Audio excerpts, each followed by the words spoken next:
Good afternoon. I'm an orthopedic surgeon, and by that, Dr. Sergeant Petry asked me to come to speak with him, and he asked me not to do it with PowerPoint since we. So I'm going to compromise. This is a little slideshow. As an educator, as a teacher, there's multiple ways to teach, and speaking is one, and hearing those words, but also seeing these. And the slides that I'm going to show tell a story. This story is mine, but it's also Leroy's, and it's many of ours. And it's really about medicine and why I became a doctor and why I chose to serve in the military. And it's, if you can go to the next slide. This, let's see how that projects.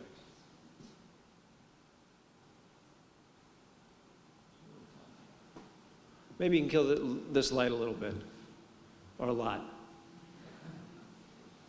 Can you see this? Drop this slide down a little bit. Let's see where we. Okay, the rest will be clear. But this is a tent in southwestern Iraq. When this was one of two forward surgical teams that were under my task force as a leader of a combat support hospital in 2005. I was responsible for 400 people. When I went into medicine and subsequently into orthopedic surgery, I was excited about taking a broken bone and fixing it, putting metal in it. Next slide. Or just press. There you go. Doing something like this. You know, it's a graphic picture. It's a technical procedure. As an engineer, it's something that appeals to us, to me as a young man. And there's so much more to medicine and so much more to what we do than this, that this is the rest I want to talk about. Next slide. So what's inside that tent is this forward surgical team. It's a plywood box. And in that, we take care of people like Sergeant Petry when they're wounded, when they're injured. 60% of the patients that I took care of in the year that I was in Iraq were local nationals. They were individuals that were either minding their own business and just injured by us or by our enemies. They were good guys, bad guys. It didn't matter. When they came in, they were hurting and they were injured. And so we took care of them. We did a resuscitation. We did trauma. Next slide. We did such with, this is now the big city, okay, not in that plywood box. The Combat Support Hospital was a group of about 400 individuals, 15 doctors. The doctors ranged from internal medicine to family practice to anesthesia to an obstetrician. She, in fact, was my best first assistant because they didn't do a lot of deliveries there. But we had trauma surgeons. This group of 15 was responsible for resuscitating 1,600 individuals with major trauma. That's far above what the minimum for a level 1 trauma center. During that time, we had 122 Americans die. We had others. We had Iraqis as well. But as Sergeant Petry pointed out, every one of those I remember. And we all do, because that was what we hoped not to do. 91% of the individuals that came into our hospital survived, and from these battle injuries. This team was a widespread, diverse group. All of them had volunteered to join the military. All of them were board certified, and 13 of them now are out of the military in successful civilian practices after they served their obligation. They were out there and they were a team, and we, like the Rangers, had a very close-knit team. So this group, we still are in touch with many of them. In fact, one of them, Scott Gehring, is nearby here, near University of Southern California. So, next slide. When we were at work, this was our workshop. This was a trauma bay. Two of these individuals, the two patients you can see, surrounded by the individuals taking care of them. The focus of this was intense. During the time that we took care of these 1,600 trauma resuscitations, 19 of which were in a mass casualty situation. You'd have a very similar situation like this, chaos. But the significance of this is not lost. If you look at the intensity of these people, every one of them had a job, and every one of them knew that what they were doing was bigger than what their own personal sacrifice, and that the significance of something more than self was driving every day. Next slide. Typical trauma resuscitation. Again, seeing the intensity of the faces and seeing the professionalism of these individuals is what I feel was a sense of service. It's more than the technical aspects, but it's caring about those individuals. And similar to what happened to every one of these, they're evacuated out of this combat support hospital through Landstuhl and back to the United States. One of the individuals that we took care of, or that we got to be very familiar with, was a battalion commander. That battalion commander was there because every one of his soldiers, when they were injured, he was with them. He was either there shortly after when the mission allowed it, or we came in carrying them.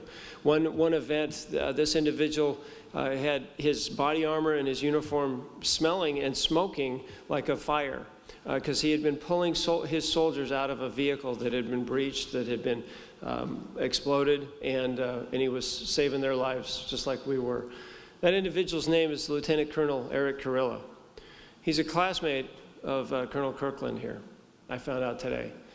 But he's also was a unique and an iconic leader. He's a West Point graduate.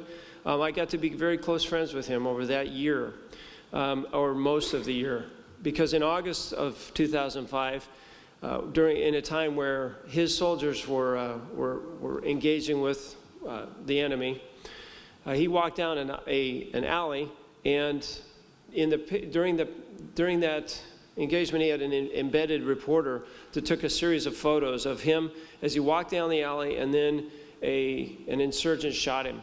Next slide. This alley, you can see, was a pretty tight group, and he was out in front. He took the shot. He had an open gunshot femur fracture, broke his thigh. You can't stand up with that. He tucked, he rolled, he came up sitting, and he shot the bad guy. He was pretty upset that when he came into the trauma room, he's yelling for me because of our relationship and our brotherhood and our experience and our shared pain over the soldiers that he had lost or that he had injured during the rest of the time. Well, Colonel Kurilla was evacuated back to Washington State, where he was assigned, and he met up with another individual. Next slide. And I'm a little out, sorry, with this slideshow here. So this is, but this is just to talk about the sense of spirit. Leroy talked about the brotherhood, and I put this in here to remind me to tell you that one of Colonel Kurilla's requirements, if you're in his battalion, was to read a book called The Gates of Fire by Stephen Pressfield. And it's a story about the Spartans at the Gates of Fire, or the Battle of Thermopylae, of which no one survived. These professional soldiers grew up understanding that was their role. They grew up understanding that the opposite of fear is love. Not courage, but love. And what he demonstrated with his men, and what we see throughout the military is that shared experience, that shared love, the brotherhood. You can see it here as they're evacuating, as one of their men is being evacuated, they're surrounding him. This wasn't Colonel Kurilla's being evacuated, but it was very typical of our soldiers as they surrounded and said goodbye to one of their brothers or sisters. Less often, but still present. Next slide. So he arrived in Fort Lewis, Washington, and he met another individual. This slide, just as a story, to include this, is a picture of one of the largest medical meetings in the United States, the American Academy of Orthopedic Surgeons. And I talk about scholarship because as a academic orthopedic surgeon, as a teacher, we engage with some of the best in our field. This picture shows two presidents of the Orthopedic Trauma Association, and the president of the American Academy of Orthopedic Surgeons. In this group, the folks that are actually, I think only a few of them are still serving, but there are 4 chairs of departments. There are now 5 of these individuals are full professors in their field. But the one I want to show you, next slide, talk about is Ed Arrington. Colonel Ed Arrington is his residency program director of one of the best residencies in the nation for orthopedics. He just returned from his second deployment into Iraq. He was in Afghanistan shortly after it started in 2003, and he volunteered for this last deployment. He did so that his residents and our colleagues wouldn't have to be in Iraq, where he did 4 cases in his deployment. It's nice that we're spinning it down, but we don't want to send a young surgeon into a situation where they're not developing their skills. And as a professor and as a residency director, he recognized that and he stepped up. But back in 2005, he took care of Colonel Carrilla. And this story is important because Colonel Carrilla recovered from his femur fracture. He went back to duty within 4 months, and he was running within 6 months. And he took over the Ranger Battalion Command when he led Leroy into battle in 2008. Next slide. I, on the other hand, went home. The other reason I serve is because of my family, and my family who allow me to serve. My wife is a University of California, Berkeley graduate. She's an internist. She has a practice. My children, as you can see, we're a few years younger, but my daughter is finishing her senior year as under the GI Bill, for which the government rewards us for our service. My GI Bill for her. So, next slide. I also serve because of that fitness that Sergeant Petry talked about. I'm an athlete. I enjoy endurance running. This is a marathon. This is an off-road marathon called the Baton Death March in White Sands, New Mexico. This was 2008, and we as an all-physician team happened to win this. The difference between it and normal marathons is it's a 35-pound rucksack, and you're running it in combat boots. About 4,000 people. We were proud to have won that year. Next slide.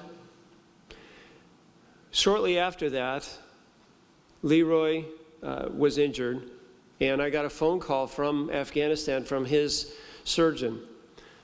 Dr. Chad Haley was one of my residents, and he had my phone number, and he called me and told me about this. And shortly even after that, then Colonel Carrilla comes back on the picture, and he sent this note. Leroy, try not to let this go to your head, but he thought pretty highly of you at the time. This is verbatim email, but I just underlined a couple points that I wanted to make. My friend reaches out from the other side of the world to tell me about one of his soldiers. And my response 3 years ago was, my greatest privilege is to take care of these soldiers for which I serve. Next slide.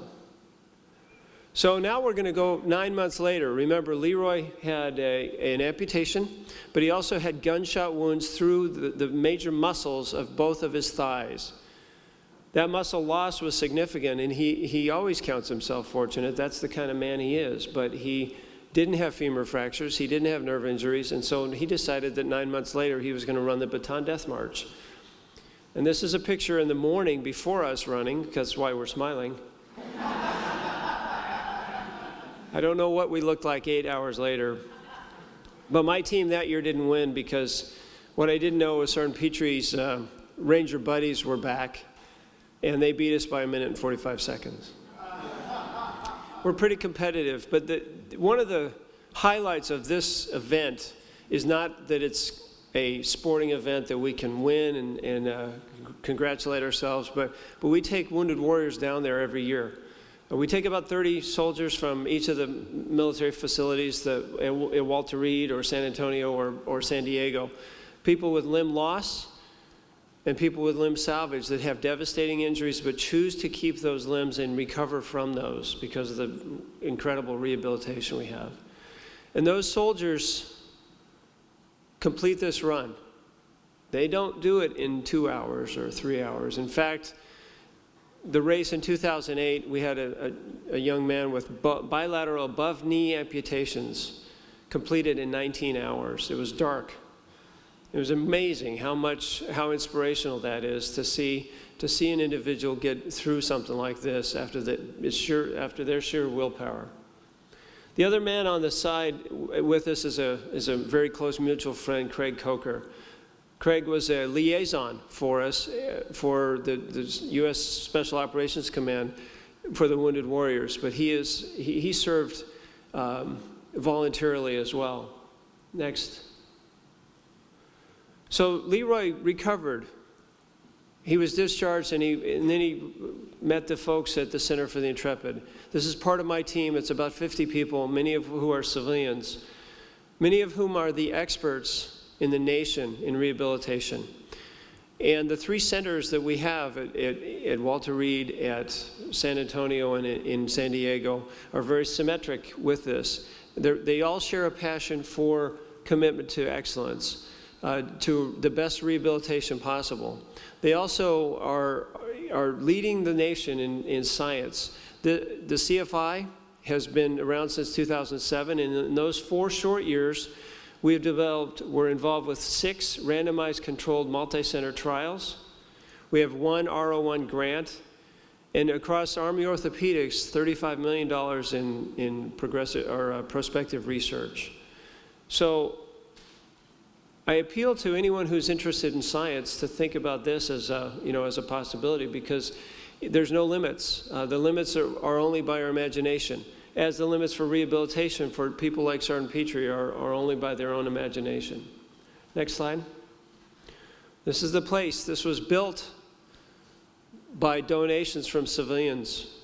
It's run by the military, but it was donated by over 600,000 American citizens for this phenomenal, unique, almost museum-like rehab facility. I'm proud to have it be a part of this. Next slide. It's part of what keeps me involved. But the most important part is my spectacular patients. These guys, this is a photo of us, of our team, of our friends, when Leroy was awarded the Medal of Honor.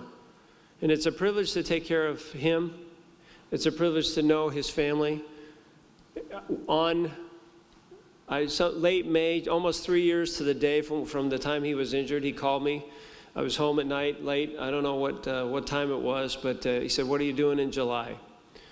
And we had known that and hoped that this was going to happen. And I said, "Whatever I'm doing, I'm going to be there." And that's the relationship that I have. I consider Leroy Petry a friend. How do you become a friend with a patient? Well, you get to know them. You don't do the technical side, but you do the human side. And that's truly what is the most important part of this. So I thank you. Next slide. My last thoughts are about service. You can read this. Albert Schweitzer certainly was renowned for his human approach to medicine.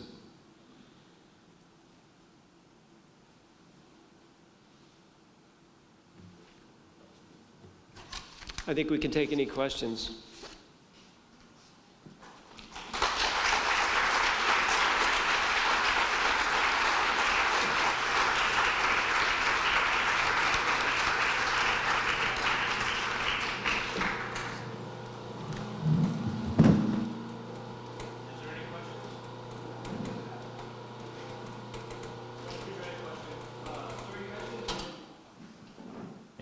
So you mentioned when meeting a brick wall, going around it instead of attempting to climb over it. How are you able to emotionally deal with the fact that you're going to have to move past something that you've been originally so set on for your entire life? Well, it's not the same aspect, but it's still a positive route that I found. That it's not what I wanted to do, but then again, a lot of us don't realize it till we do get hurt, is that, hey, I can't do this for the rest of my life. Eventually I'm gonna have to do something else. And so it just happened a little sooner for me. And it's still, I wouldn't say a different route. It's still somewhat parallel. Had to go around the wall, but it's parallel because I'm still serving and doing something positive for the rest of my service members. That answer your question? Yes, sir. Yes, I was wanting to know, the spirit, of course, is really the bottom line and the most valuable lessons, I think, for both of you sharing with us.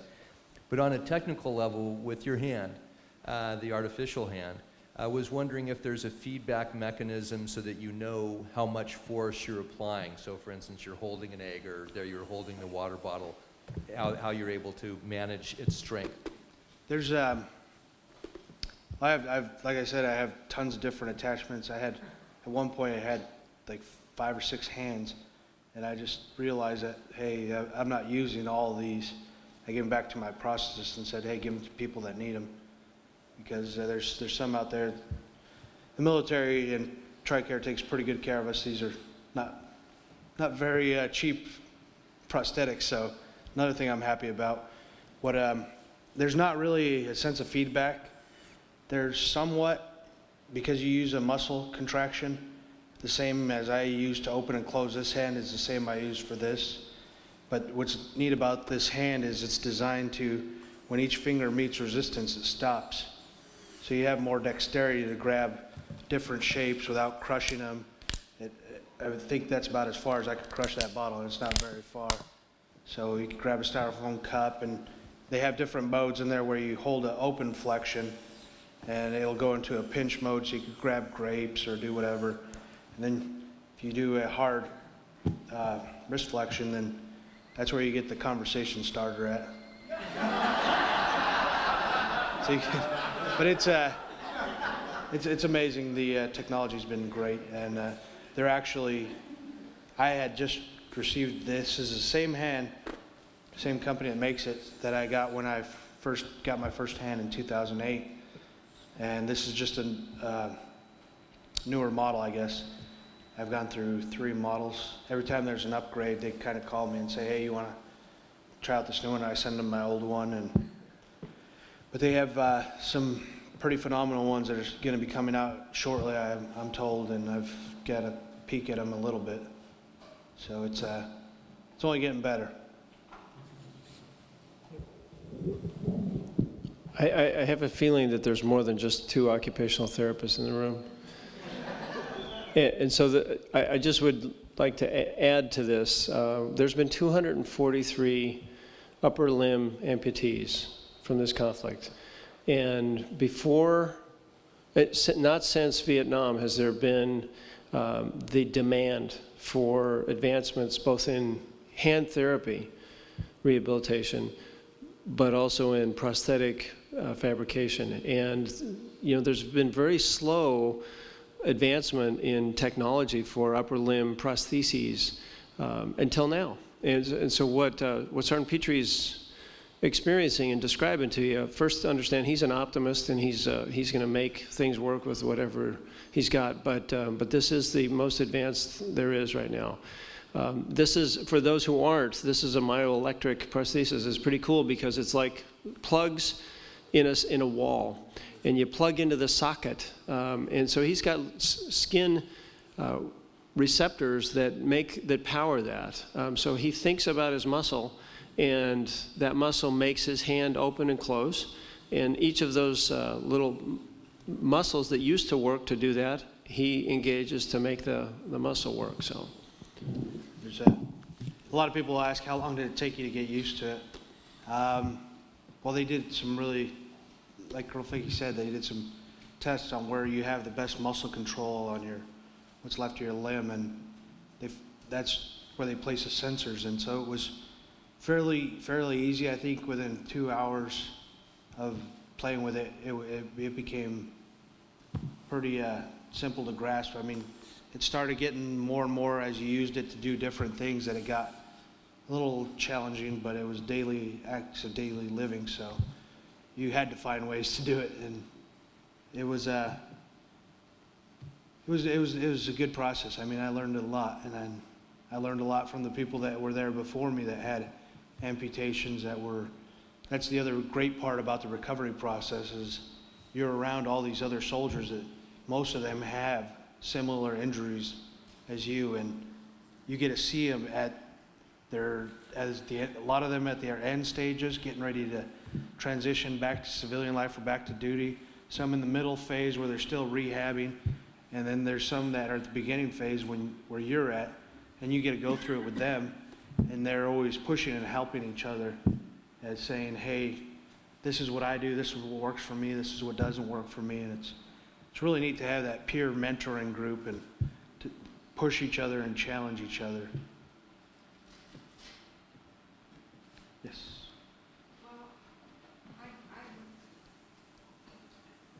I'm so admiring the work that you're doing with the Wounded Warriors, and I guess as the Dean of Occupational Science and Occupational Therapy here, I would like to see people like you coming and working in civilian rehabilitation so that you could be role models for our civilian patients. And I wonder if there's, any way that, we could promote that. I'm also president of the American Occupational Therapy Association, so I'd like to see a lot of you guys with your spirit and who have approached recovery in the way you do, just really spreading it. But maybe you just have so much work to do in the military. Oh, no. But anyhow, that's all. I think it's really incredible, the spirit the role model that you are, and I think you have a role even in teaching the civilian OTs about things. So. Well, for me, I always laugh. I'm sure there's a lot that are active duty that are the same mentality as me. It'd be great if you could come do this and that. And I say, well, I still wear a U.S. Army name tape on my uniform, so I'd love to. But I do take opportunities, and I'm sure there's some that if they are able to, they would love to come out here. But there's so many in the communities, out in the veteran communities, that just to speak of one remarkable individual who I met up in Washington State. We have one of the, I think it is the only golf course at a VA facility. And like I said, I started picking up golfing, and I'm out there and I'm getting a few lessons, and there's this guy who comes up, Vietnam vet. He lost his legs when he was 23 to a bouncing Betty, and took both of his legs above the knee, but the most phenomenal attitude that I had ever seen. He was smiling. He had developed his own wheelchair company. He sold that. He won the Boston Marathon wheelchair race, and he's an avid golfer, and he loves skiing. And I talked to him earlier this year.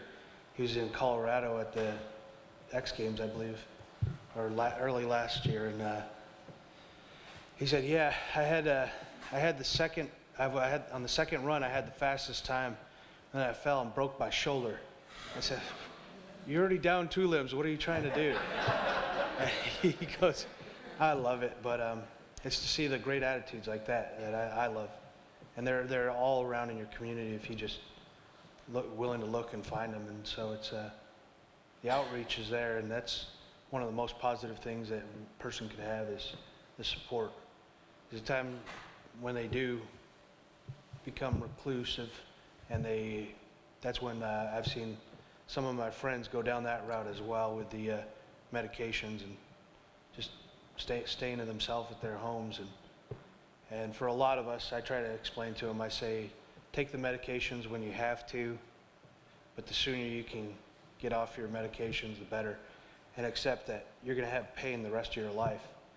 If you're young now, you're going to have the arthritis, I guarantee it. And I said, so the more easier it is for you to adapt to pain, the better.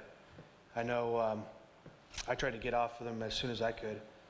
And when I went back for a neuroma surgery with Colonel Ficke, that night I couldn't sleep while the Army game down there that was the next day. All-American Bowl. The All-American Bowl was the next day, and they kept me impatient, and I was like, oh, I just want to get out of here. I hope they let me out in the morning, so I didn't have any pain, but they offered me Percocets, and I was like, well, maybe they'll help me sleep. So I took the one, and that was the only pain medicine I had needed because I had built up a little bit of a tolerance. So that's one thing I try to explain to a lot of them. You hear so many people getting addicted to pain meds and all kinds of prescription drugs that's one thing in your life you don't need. I know I went way off what you were asking, but I like to talk. One more question, please. One more. Sergeant Petry, I want to thank you for your service. Oh, thank I you, served sir. in the 173rd Airborne Brigade in Vietnam, and 4 of the people that I served with were posthumous recipients of the Medal of Honor. And hopefully we'll see you again one day down at Fort Benning when we have our 50th anniversary down there at the 173rd. But thank you Absolutely, again sir. for your service. Did you guys already snag up Sal? Being a 173rd guy? Sal Genta? I That- was there June 11th when we honored him and we put his name up on our memorial. Oh, wow. I read his citation that day. Took him to dinner the night before. Got a hotel. He's a good guy. Yes. But He was here in LA January 11th at Valor Country Club. oh, wow. Well, I'll try to make it down there, sir.